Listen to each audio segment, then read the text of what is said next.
Olá, pessoal, tudo bem? Então, passando aqui para fazer mais uma live, mais um vídeo, né? Como cada um receber, né? O que importa, como eu digo sempre, é a mensagem que a gente quer passar, que a gente quer dividir, né? As nossas ideias, as nossas opiniões para o nosso crescimento pessoal, para o nosso crescimento espiritual, né? Com simplicidade, de coração aberto, respeitando tudo e a todos, né? E seguindo o exemplo da pessoa maior que nos ensinou, que é Jesus Cristo, que é respeitar e amar uns aos outros, né? Independente de credos, independente de religião, independente de qualquer outra diferença, né? Que afinal nós somos seres humanos, pensamos, agimos e vivemos de forma diferente, né? Numa comunidade, numa sociedade comum, mas com hábitos, ideias, ideais e pensamentos diferentes uns dos outros. Nem por isso a gente precisa se tornar inimigos, viver em guerra, viver em desarmonia, né? Afinal, somos seres humanos. Eu acredito que seja os únicos seres na Terra que pensa, né? Então, nós temos que agir como tal, né? Pensar, respeitar a opinião de todos, né? Para que possamos ter uma vida mais tranquila, mais fácil na Terra, né? O que eu queria falar hoje, o tema que eu queria abordar hoje, vou tentar ser mais sucinta, mais breve, mas não sei se consigo, porque eu gosto de falar, né, gente? Mas vou tentar ser mais breve possível. Hoje eu queria trazer o tema política versus religião. Complicado, né? Eu tenho uma amiga e a gente é muita amiga mesmo. E a gente, nesse momento, a gente está no lado politicamente opostos, né? Politicamente opostos. E a gente sempre tem, ela me manda o que ela acredita, eu mando o que ela acredita, a gente se respeita, mas a gente faz o nosso papel, que é tentar mostrar a nossa verdade uma para outra, né? E eu tento mostrar o lado que eu acho que vale mais e ela tenta mostrar o lado que ela acha que vale mais. E eu tenho sempre falado para ela, falei, no atualidade, nesse momento, eu me sinto desconfortável, né, como cidadã brasileira, como ser humano, com o cenário político do momento.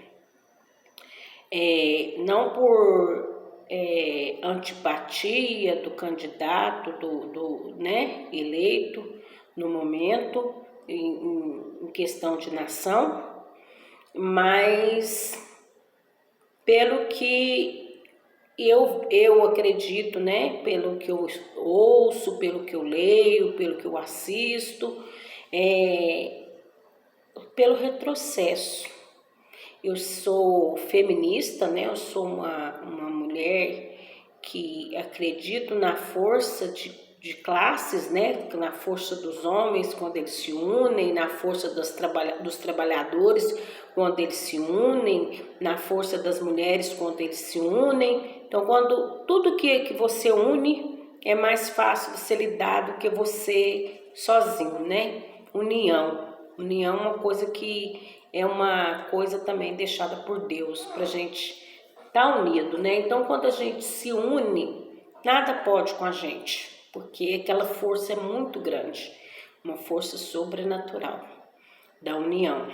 Então, hoje eu vejo o cenário político muito complicado na questão de retroceder nas conquistas alcançadas por até aqui, né? Por muita gente, quem conhece a história do Brasil, sabe que muita gente perdeu suas vidas, né, para poder melhorar para a gente.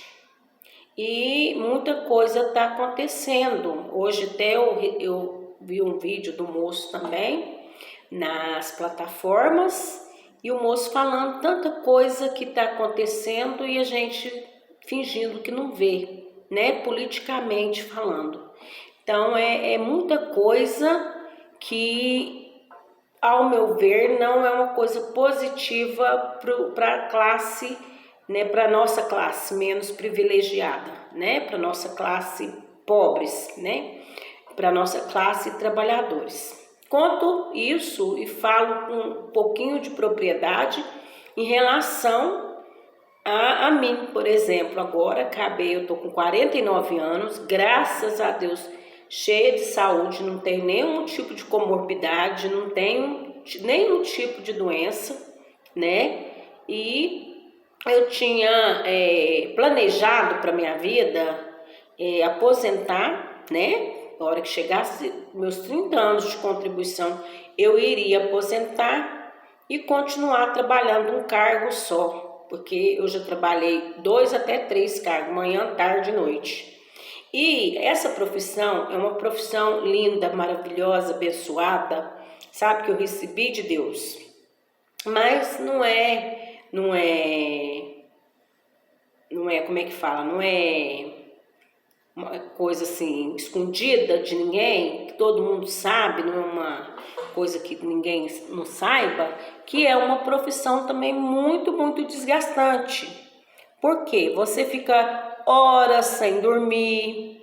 Quando eu trabalhava na educação infantil, toda semana eu trabalhei com uma diretora, coordenadora de creche, né? Na educação infantil era creche, e todo final de semana, sexta-feira, tinha o palanquinho.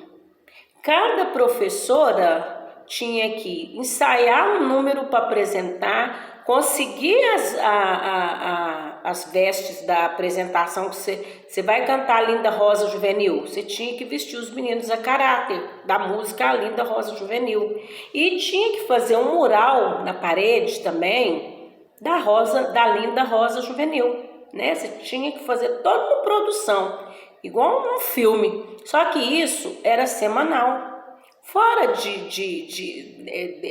dessa parte, a gente tinha outras coisas, preparar atividade, fazer plano de aula, né? Ensinar os meninos, que as mães, os meninos com 4 anos, as mães quer que escreve um nome, quer que lê, e a professora tem que se virar nos 30. Porque agora, né, diminuiu bastante a idade. Quando eu estudei, era 7 anos de idade que a gente entrava na escola. No prezinho, depois ia para o primeiro ano, agora entra com 4. Não tem maturidade nenhuma para estudar, e a mãe já quer que a criança saia de lá sabendo ler, escrever, e ali, ó, o professor tem que, né, suar a camisa, ou senão o tempo fecha para a professora. Então, fora esse tanto de atribuição que a gente ainda tinha que fazer toda semana, preocupar com isso o ano inteiro, né? Porque é uma comemoração atrás da outra. Ainda tinha as datas comemorativas, você tinha que celebrar todas elas. Eu lembro que teve uma época da Semana da Alimentação que foi feita até uma exposição para as mães, se as mães foram, suco de tudo quanto é tipo de limão, de cenoura, de beterraba, suco de couve, fez um negócio assim, tudo cobrado, né? Porque aí a pessoa que era responsável naquele tempo precisava desse dinheirinho a mais que entrava, né? Então era cada festona junina que tinha nas escolas, tudo visando lucro, nada visando aprendizado, nada com isso, visando lucro mesmo. Quem passou esses anos todos no ensino municipal aqui nosso, eu não sei se é assim em todos os lugares, em todos os municípios, tudo, mas no meu município, nas escolas todas que eu passei, era assim. Era festa das mães, festa, tudo e lembrancinha, tudo tirado do bolso das professoras. Tudo as professoras tinham que pagar, tudo as professoras tinham que contribuir. E é uma prática assim, viciosa, que não muda, e ai daquele que não diz amém, porque se não disser amém, não vestiu. Eu escutei muito essa, que dói meus ouvidos até hoje ouvir. Você não está vestindo a camisa da nossa escola. E aí, se você não compactuasse com tudo que elas pedissem, as diretoras, coordenadoras do CEMEIS e tudo, no outro ano elas pediam para você sair da escola. Entendeu? E como não era uma coisa meio bagunçada, as escolhas desses profissionais não é por mérito, não é por nada, é por indicação política, né? No meu município é por indicação política. Não tem uma eleição para diretor, para coordenador de CME, nem nada. Escolhe uma pessoa aleatória da sociedade, do meio ali, né, dos professores, do grupo de professores e de recreadores das creches, que se escolhe quem vai liderar, quem vai ser o diretor ou o coordenador. Então, não tem uma política pública que faça um concurso, não é tudo coisinha combinada, né? Tudo coisinha combinada. E aí a gente tinha que se colocar daquele jeito, a gente tinha que fazer tudo que fosse falado, ou senão no próximo ano você não estaria ali, e não tinha como você ser de outro jeito, né? Porque isso, se você fosse lá na secretaria e falasse que você não queria compactuar com aquilo, que você via que era uma coisa errada, que era um abuso de autoridade, porque abuso de autoridade, o professor trabalhar dobrado, trabalhar 3 turnos para poder ficar dando dinheiro na escola, que não é um pedido, é um pedido camuflado, mas atrás do pedido há uma repressão, ou você dá ou você dá, entendeu? Aquelas contribuições cotidiano, diariamente, dia do diretor, dia da criança, dia da mãe, dia de festa junina, os professores tinham que bancar as coisas que ia vender e tudo assim. Então, o que acontece? Era complicado, né? Isso. Então, a gente, sim, trabalhando o tempo todo e uma dificuldade, muitas coisas que eu vou contar também um pouco dessa carreira minha de 32 anos, né, nas minhas lives, mais tranquilo em outras lives. Agora aqui a gente trata-se do assunto política versus religião. Então, o que eu te falo? É muito difícil. Tudo que envolve política, né? Política suja, não é aquela política limpa que a gente viu já ter, né? Já teve política limpa no Brasil, já teve política limpa no meu município. Mas quando eu iniciei na minha carreira, teve profissionais ímpares, teve secretários de educação com alto nível de compromisso, de responsabilidade, de respeito ao próximo, de amor ao que faz, verdadeiros profissionais. E assim, tinha também tem diretores que eu lembro assim que eram muito bons, muito sensatos e muito dedicados e muito coerentes em tudo que faziam. Mas tem também as laranjinhas podres, né? Que durante 32 anos eu passei por muita coisa nessa função, nessa minha profissão. Então, o que eu queria falar sobre política versus religião nesse cenário de hoje político brasileiro é que eu vejo esse pastor pentecostal, eu acho que ele é um pastor muito bravo, né? Muito bravo nas suas colocações, muito agressivo nas suas colocações. Ele é o apoiador ele é apoiador do governo federal, né? Agora nesses 4 anos. E ele, junto com alguns outros, né, colocam tudo muito difícil. E aí eu sempre falo com essa amiga minha, eu falo, amiga, o que eu vejo desse cenário, o que eu vejo desse envolvimento religioso junto com esse governo, é que antigamente, né, todo mundo sabe, a Igreja Católica era dominante, dominava, e quem sabe da história sabe que a Igreja Católica precisava muito dos senhores para manter suas igrejas, manter seus templos, precisava muito da ajuda dos coronéis, né, dos coronéis da época e tal.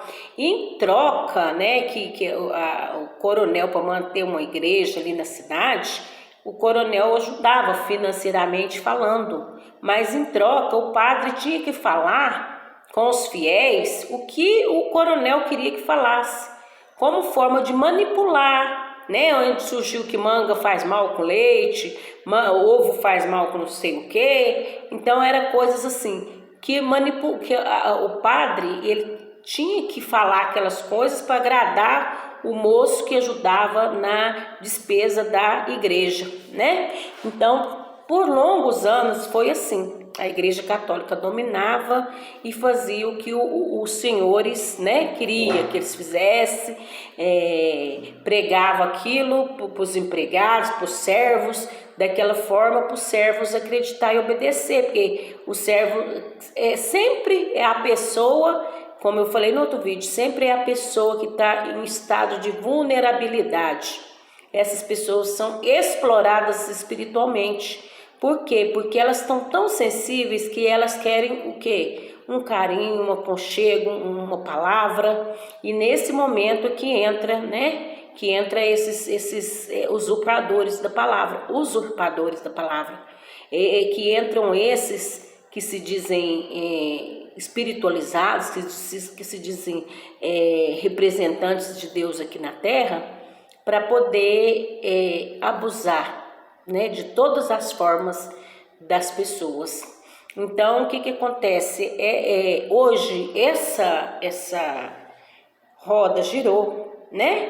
E aí, o que acontece? O mundo gospel, né, aproveitou essa brecha, fez essa aliança, os grandes líderes religiosos do país fez essa aliança com o gestor federal, né? No intuito também de liderar, né? No intuito de passar à frente da Igreja Católica e dominação em massa. Que pode ver que agora o cenário, todo mundo que a maioria dos que estão com o presidente, com o gestor federal, são pessoas que passaram a acreditar, né, de forma cega até, em tudo que é falado, né, em tudo que é pregado, em tudo que é fake news, em tudo que é usurpado, né, porque tem muita maldade em cima de tudo.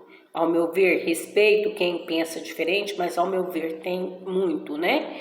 Então, por quê? Porque a pessoa já está fragilizada e aí vai na igreja e a pessoa pega e fala que aquele lá é o mito, que aquele lá é o Messias, que não sei o quê. Gente, não tem cabimento.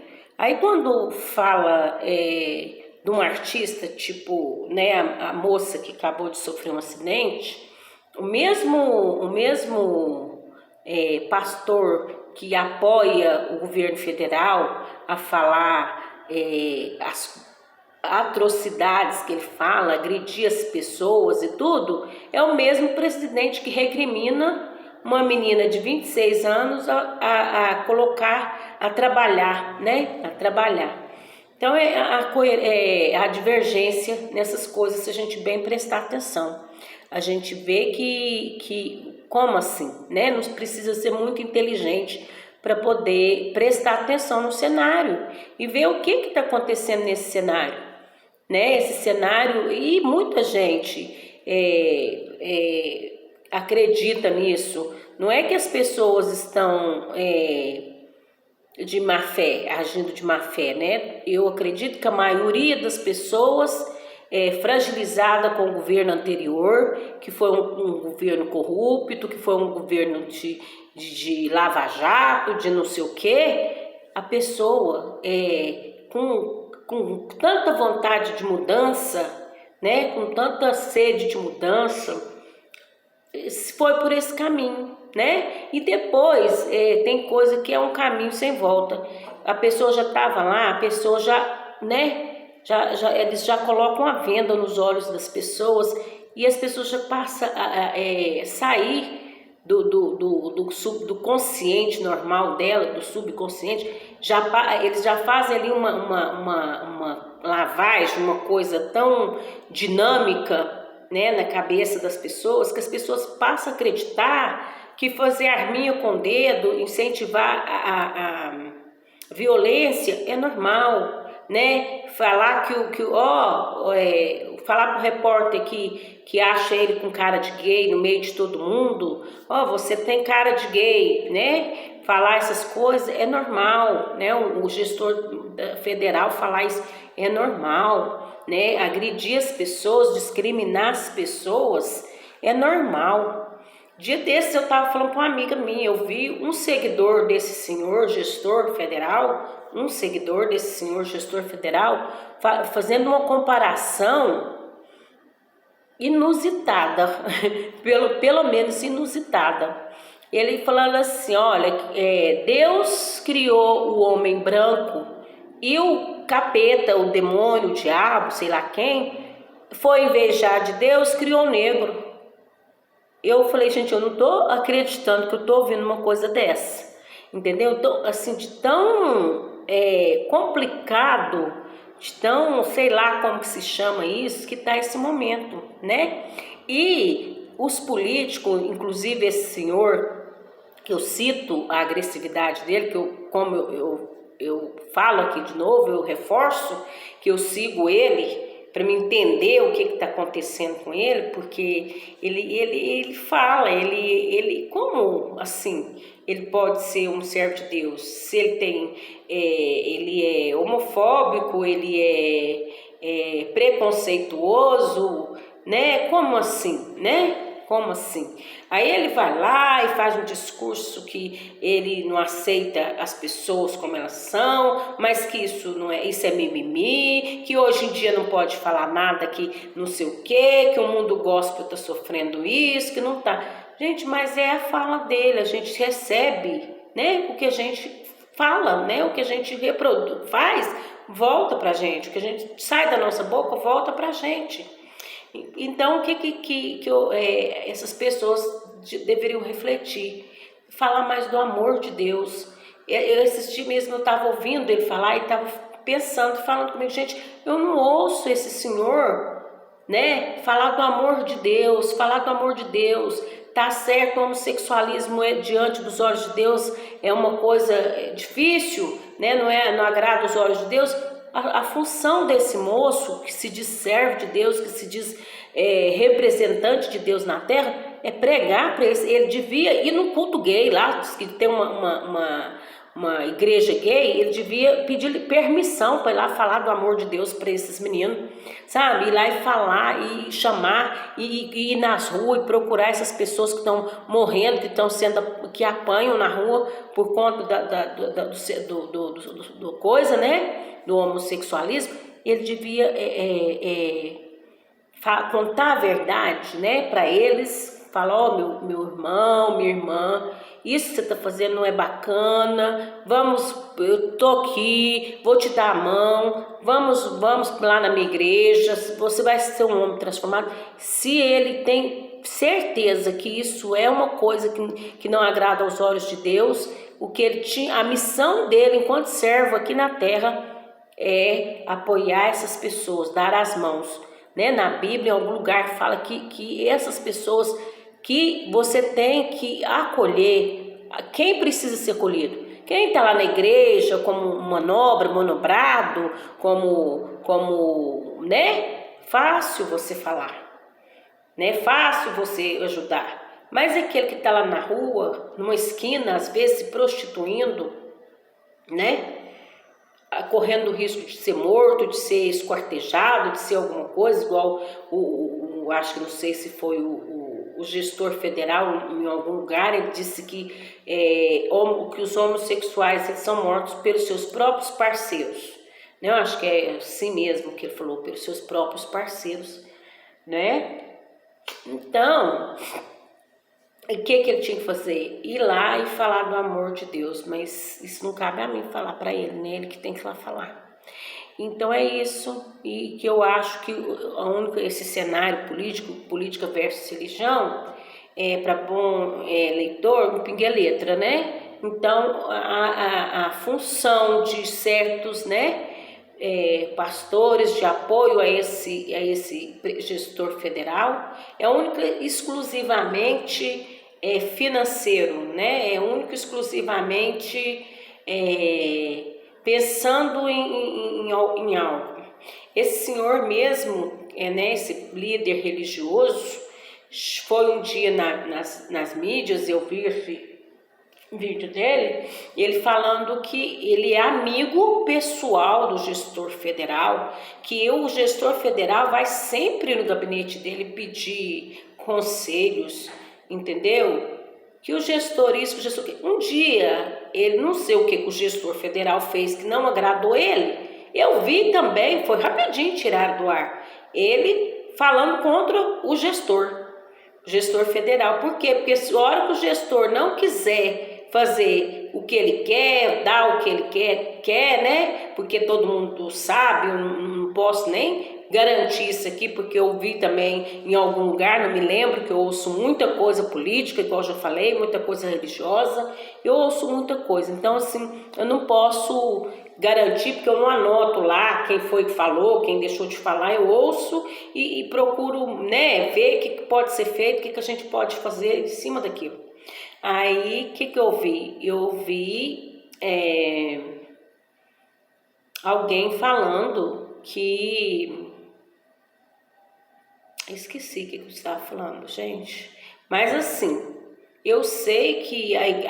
que eu queria dizer que as igrejas evangélicas, não sei se todas ou só os que estão junto com o gestor, foram isentas de pagar imposto, né, dos seus monumentos, de suas igrejas. Então eles fizeram uma aliança com o gestor federal para uma moeda de troca, né, como moeda de troca. Os líderes religiosos colocam isso cabeça dentro dos membros, né, faz os membros tudo acreditar que ele é o melhor, e em contrapartida esse governo federal faz agradinhos, né, em relação a dinheiro, né, em relação a não pagar imposto, facilitando as coisas para eles, né? Então é assim. Tudo é assim, tudo é uma troca, né? Tudo é uma troca. Então, isso que eu tô falando aqui, por que eu tô falando essas coisas? Para te alertar e para abrir as mentes, gente. Vamos abrir os olhos para a gente ver o que está acontecendo realmente no Brasil, né? Trata-se de uma nação. Se ficar ruim para mim, fica ruim para mim, para você e para todo mundo. É igual a casa da gente, né? Se tiver faltando as coisas dentro da casa, não é só um que vai passar dificuldade, é todos os membros daquela família, né? Então, não é com agressividade, não é com falta de respeito, não é com críticas, não é com nada, né? Não é assim, é a gente ver a realidade, o que realmente está acontecendo no país nesse momento, né? A gente ver, abrir nossos olhos e lutar uns pelos outros, né? Uns pelos outros, pedindo sempre o direcionamento dos céus, né? E fazendo o melhor que a gente pode, né? A gente precisa sim, eu respeito quem não gosta de política, eu respeito, mas é preciso, né? Deus deixa também isso, a gente tem qual é a forma que tem para a gente se ajudar? É a forma política. Infelizmente, o que tem aqui na Terra para a gente, né, é a forma política, não tem outro caminho. Então, a gente, mesmo que a gente não goste, é cansativo, é desgastante, é um tema polêmico, né? Mas a gente precisa falar dele, né? Igual religião, né? Tem gente que fala 3 coisas: religião, política, futebol, não me meto, né? Futebol até que eu não me meto, não. A única seleção que eu torço é pela seleção brasileira, de 4 em 4 anos. Quando tem a Copa do Mundo, eu me visto de Brasil e tudo e adoro, né? Mas assim, eu não conheço nem os outros times, nem sei quem são. Mas política e religião não tem como a gente ficar de fora, né? Porque trata-se de coisas que juntos viveremos experiências boas ou ruins, né? Dentro das duas. Então nós precisamos falar de política e de religião e abrir nossos olhos e ver a realidade, né? A realidade que está aí, nua e crua, né? Nada, até fico se pensando, esse dia eu falei, eu estava errada, mas eu entrei no negócio, no perfil, não sei como que entra. Eu sei que a minha amiga postou lá umas fotos do 7 de setembro, que tinha dela e algumas mulheres, e eu fui e fiz um comentário que era triste as mulheres irem, né, naquilo, depois de tudo que eu vi, o gestor federal destratar as mulheres, falar de uma mulher que foi presidente da República com mínimo, com nem um pouco de respeito, né? Ele não tem o mínimo de respeito pela ex-presidente. E aí tudo que eu vi ele falar com as jornalistas de forma agressiva, diminuindo a mulher, aquela coisa, eu lembrei daquilo na hora que eu vi a postagem da minha amiga e coloquei: muito triste mulheres apoiar o gestor federal. E a minha amiga achou ruim. Minha amiga, irmã, eu amo ela de paixão, tudo. Aí ela ficou brava, postou lá pra mim que não me dava o direito de entrar no perfil dela para falar aquilo, que ela era Brasil, que ela era família. Eu ainda respondi para ela que eu amo ela, ela vai ver esse vídeo, vai escutar, ela vai saber que isso, tô falando aqui na maior transparência. E aí que ela falou para mim, e eu falei para ela que eu a amava, que de fato amo, que nosso amor é muito maior do que política e tudo, mas que realmente, né, eu vi assim, porque eu acho, eu como feminista que sou, eu não quero que nenhum homem me distrata e nem distrata nenhuma mulher. E não quero também que nenhuma mulher distrata os homens, né? Né? Vai e vem, né? Então ninguém quer que seja maltratado. A gente quer viver todo mundo em harmonia com amor. E aí eu coloquei isso erradamente no perfil dela, entrar lá, invadir, pedir desculpa de ter invadido, mas eu não entendo muito desses negócios de plataformas digitais, eu nem sabia que eu tinha entrado lá. Para mim ela estava no Facebook, que é aberto para todo mundo e que podia comentar, né? Igual todo mundo comenta. Mas eu acho que eu entrei no perfil dela, porque ela falou que eu entrei, né? E peço desculpa novamente aqui. Aí, o que acontece, gente? Então é isso, né? Vamos abrir nossos olhos, sem rancor, sem maldade, sem guerra, sem nada, sabe? Esses anos agora, eu não sei se já tem 3 anos que esse governo